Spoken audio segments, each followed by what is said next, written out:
जय जगन्नाथ बंधुगण आपण मैंने पूर्वर सुभद्रा योजना रही किंतु ए तरफ सुभद्रा योजना नहीं आवेदन करने सरकार फॉर्म मागणार उपलब्ध कराउछंती।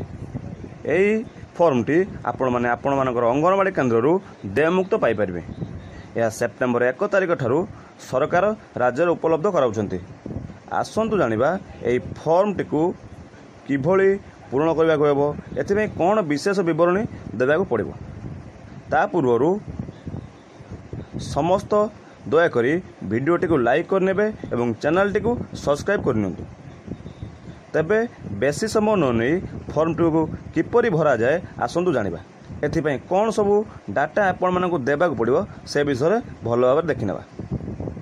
प्रथम यही फॉर्मटी महिला एवं शिशु विकास विभाग तरफ राज्य उपलब्ध करा जाउछि। एथिपई सरकार टोल फ्री नंबर जारी करछंती। टोल फ्री नंबर टे हूँ 14678।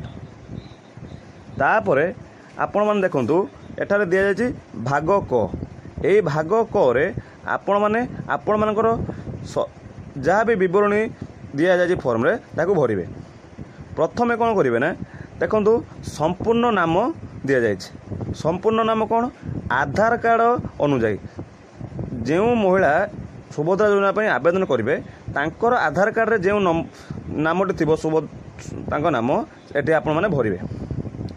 तापर 2 नंबर आधार संख्या ये देवे।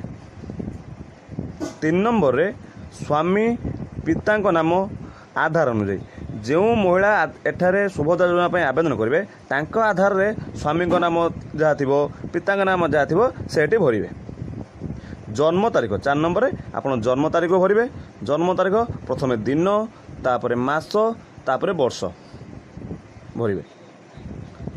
5 नंबर वर्ग आप साधारण वर्ग कि अनुसूचित जाति कि अनुसूचित जनजाति जहाँ भी होते ये से अनुसार ठीक चिन्ह देवे।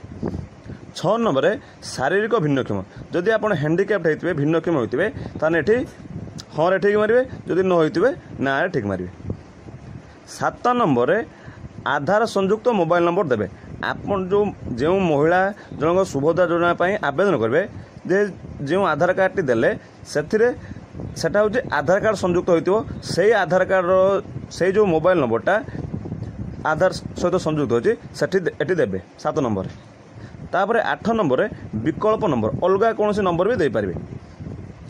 9 नंबर जिलार नाम भरवे आपड़ केउ जिलार सेटा भी भरवे। एठी 10 नंबर ग्रामांचल निमंते जो मैंने ग्रामांचल रोचंती से माने प्रथमे तांग ग्राम नाम करे खरे ग्राम पंचायत नाम गरे ब्लॉक नाम भरवे।